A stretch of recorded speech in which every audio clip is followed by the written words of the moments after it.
네, 서울 관악을 출신 오신환 의원입니다. 후보자 스스로 고위공직자가 돼서 청문 대상이 될 수 있다 이렇게 생각해 보신 적 있습니까? 살아오시면서? 없습니다. 없습니까? 그러면 법무부 장관 후보자로 지명이 됐다라고 통보받고 본인이 어떤 심정이셨습니까? 글쎄요, 어깨가 무거웠습니다. 네. 그 법무검찰 개혁의 적임자라고 생각하십니까? 열심히 노력할 수 있다고 생각합니다. 본 의원은 이렇게 생각합니다. 그 후보자께서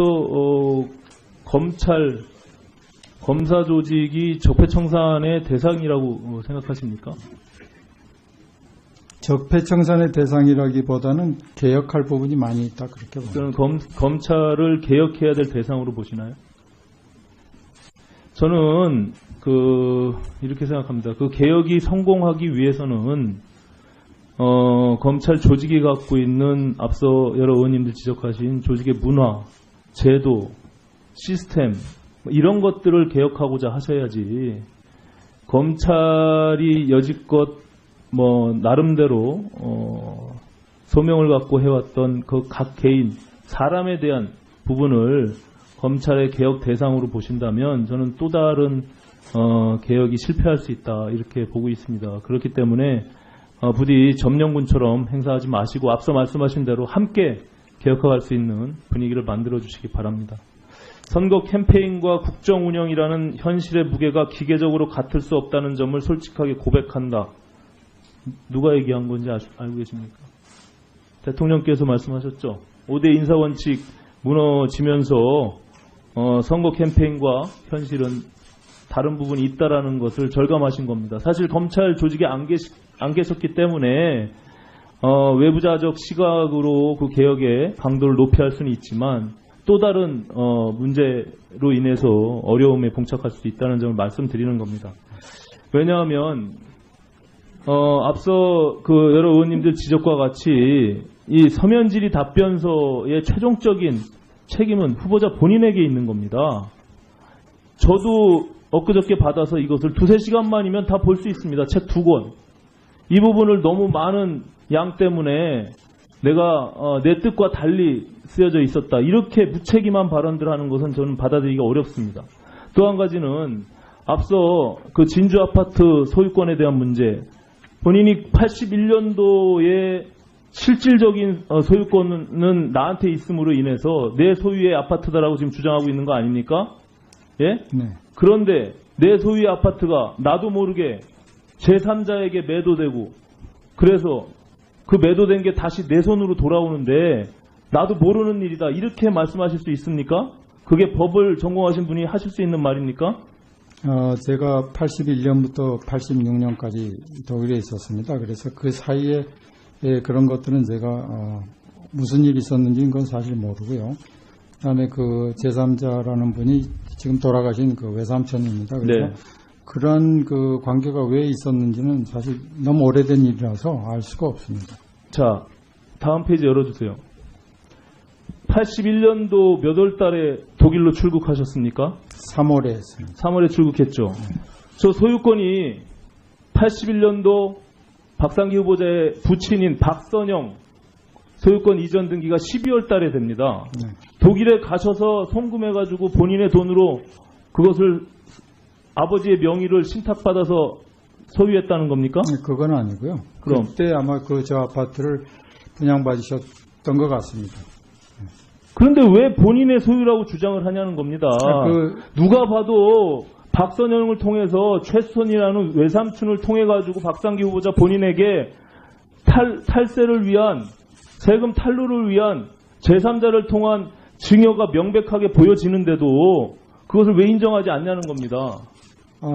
제가 독일에 가기 전에 직장 생활을 했습니다. 그리고 그래서 그 재원이 있었고 저 구입 시기는 12월이라 하더라도 재원은 주로 저에게서 나왔다. 그런 취지에서 말씀드린 겁니다. 주로 본인에게 나왔다 손 치더라도 그러면은 그게 명의신탁을 통해서 결과적으로 외삼촌을 통하지 않고 후보자 본인에게 다시 명의가 받아들여져야 그래야 증여세를 낼 거 아닙니까?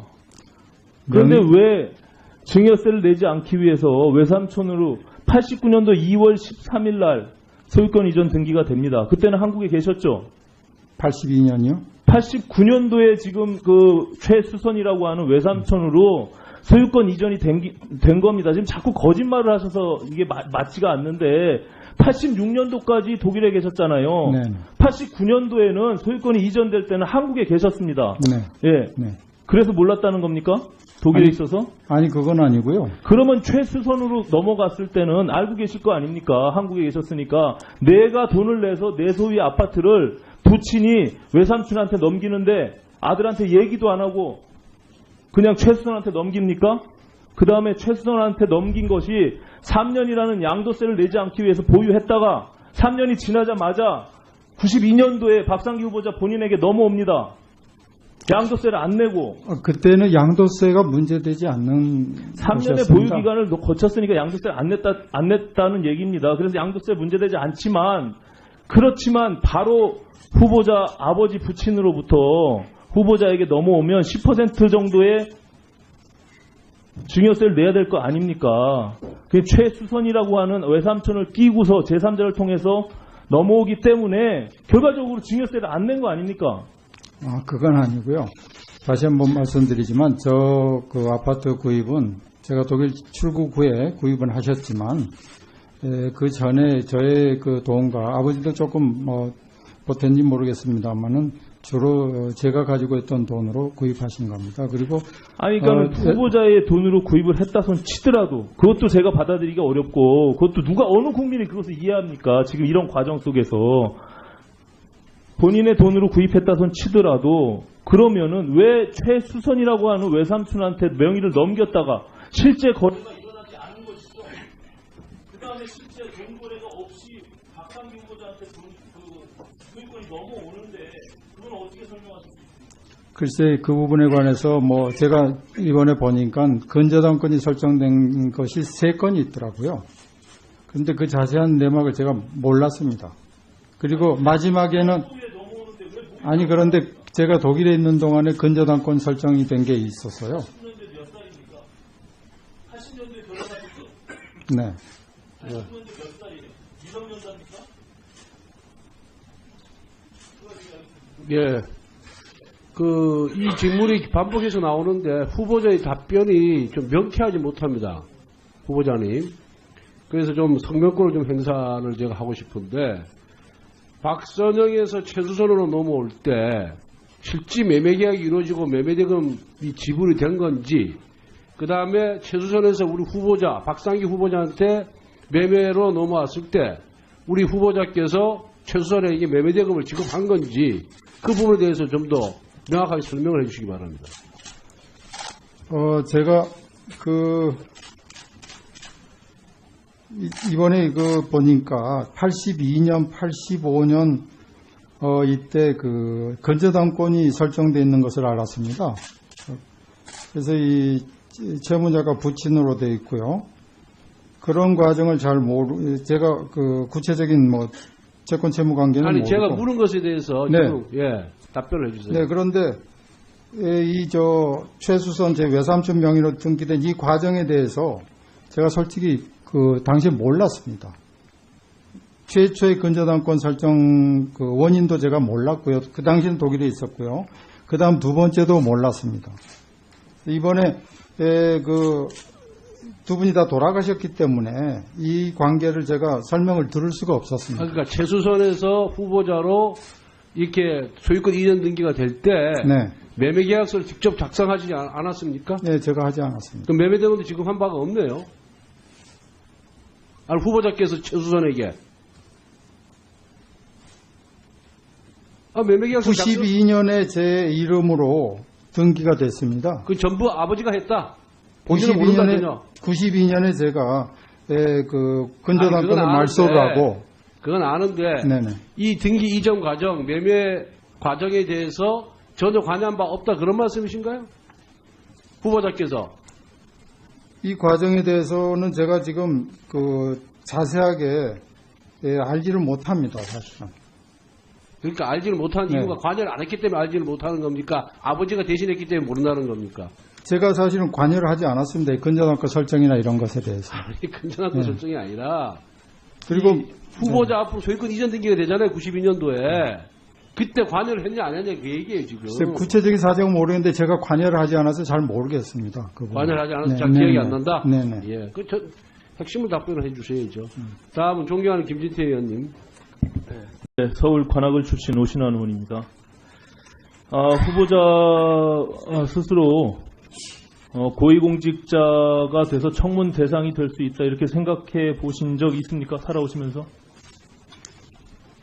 없습니다. 없습니까? 그러면 법무부 장관 후보자로 지명이 됐다라고 통보받고 본인이 어떤 심정이셨습니까? 글쎄요, 어깨가 무겁습니다. 네. 그 법무검찰 개혁의 적임자라고 생각하십니까? 열심히 노력할 수 있다고 생각합니다. 본 의원은 이렇게 생각합니다. 그 후보자께서 검사 조직이 적폐청산의 대상이라고 생각하십니까? 적폐청산의 대상이라기보다는 개혁할 부분이 많이 있다 그렇게 봅니다. 그럼 검찰을 개혁해야 될 대상으로 보시나요? 저는 이렇게 생각합니다. 그 개혁이 성공하기 위해서는 검찰 조직이 갖고 있는 앞서 여러 의원님들 지적하신 조직의 문화, 제도, 시스템 이런 것들을 개혁하고자 하셔야지 검찰이 여지껏 나름대로 소명을 갖고 해왔던 그 각 개인 사람에 대한 부분을 검찰의 개혁 대상으로 보신다면 저는 또 다른 개혁이 실패할 수 있다 이렇게 보고 있습니다. 그렇기 때문에 부디 점령군처럼 행사하지 마시고 앞서 말씀하신 대로 함께 개혁할 수 있는 분위기를 만들어 주시기 바랍니다. 선거 캠페인과 국정 운영이라는 현실의 무게가 기계적으로 같을 수 없다는 점을 솔직하게 고백한다. 누가 얘기한 건지 알고 계십니까? 대통령께서 말씀하셨죠. 5대 소유권 이전 등기가 12월 달에 됩니다. 네. 독일에 가셔서 송금해가지고 본인의 돈으로 그것을 아버지의 명의를 신탁받아서 소유했다는 겁니까? 그건 아니고요. 그럼? 그때 아마 저 아파트를 분양받으셨던 것 같습니다. 그런데 왜 본인의 소유라고 주장을 하냐는 겁니다. 누가 봐도 박선영을 통해서 최수선이라는 외삼촌을 통해 가지고 박상기 후보자 본인에게 탈세를 위한 세금 탈루를 위한 제3자를 통한 증여가 명백하게 보여지는데도 그것을 왜 인정하지 않냐는 겁니다. 제가 독일에 가기 전에 직장 생활을 했습니다. 그리고 그래서 그 재원이 있었고 저 구입 시기는 12월이라 하더라도 재원은 주로 저에게서 나왔다 그런 취지에서 말씀드린 겁니다. 주로 본인에게 나왔다 손 치더라도 그러면은 그게 명의신탁을 통해서 는 나한테 있음으로 인해서 내 소유의 아파트다라고 지금 주장하고 있는 거 아닙니까? 예? 네. 그런데 내 소유의 아파트가 나도 모르게 제3자에게 매도되고 그래서 그 매도된 게 다시 내 손으로 돌아오는데 나도 모르는 일이다 이렇게 말씀하실 수 있습니까? 그게 법을 전공하신 분이 하실 수 있는 말입니까? 제가 81년부터 86년까지 독일에 있었습니다. 그래서 그 사이에 그런 것들은 제가 무슨 일이 있었는지는 건 사실 모르고요. 그다음에 그 제3자라는 분이 지금 돌아가신 그 외삼촌입니다. 그래서 네. 그런 그 관계가 왜 있었는지는 사실 너무 오래된 일이라서 알 수가 없습니다. 자, 다음 페이지 열어주세요. 81년도 몇 월 달에 독일로 출국하셨습니까? 3월에 했습니다. 3월에 출국했죠. 저 소유권이 81년도 박상기 후보자의 부친인 박선영 인사원칙 무너지면서 선거 캠페인과 현실은 다른 부분이 있다라는 것을 절감하신 겁니다. 사실 검찰 조직에 안 계셨기 때문에 외부자적 시각으로 그 개혁의 강도를 높여야 할 수는 있지만 또 다른 문제로 인해서 어려움에 봉착할 수 있다는 점을 말씀드리는 겁니다. 왜냐하면 앞서 그 여러 의원님들 지적과 같이 이 서면 질의 답변서의 최종적인 책임은 후보자 본인에게 있는 겁니다. 저도 엊그저께 받아서 이것을 2-3시간만이면 다 볼 수 있습니다. 책 2권. 이 부분을 너무 많은 양 때문에 내가 내 뜻과 달리 쓰여져 있었다. 이렇게 무책임한 발언들을 하는 것은 저는 받아들이기가 어렵습니다. 또 한 가지는 앞서 그 진주 아파트 소유권에 대한 문제, 본인이 81년도에 실질적인 소유권을